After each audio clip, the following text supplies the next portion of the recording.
What prospects do you think the changed face of media bring, both good and bad, to the Middle East? Well, I'll tell you something. If you look at the scenarios which may evolve, there is one positive scenario. And this positive scenario is based that basically the revolts, mainly in Egypt, but in Tunisia too, were conducted by secular elements through this new media. And if we are looking to a positive scenario for the future, it means a democratic society, a secular democratic society. That won't be a dictate of the army. That will evolve from inside. You need to make the people feel that they have what to win and what to lose. Such a revolt could be possible because the young generation in Egypt, in Tunisia, and probably in Syria, do not feel that they have what to lose.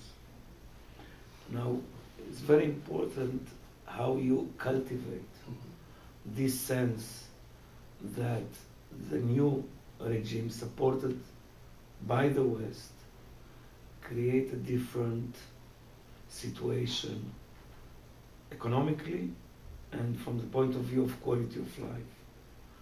And here the new media may have a great role. I mean, before you could keep the news out, basically, and keep people in the dark. You can't do it anymore.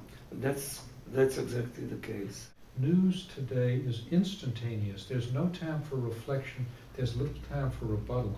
And so this has to be factored into the Israeli government's thinking when it engages in operations, which they have to do so for security reasons, to think about how is this going to be portrayed, what can be done to counter any selective views, how can we get our side of the story, because what happens is the thousands of rockets that come over are isolated events that occur over multiple periods of time.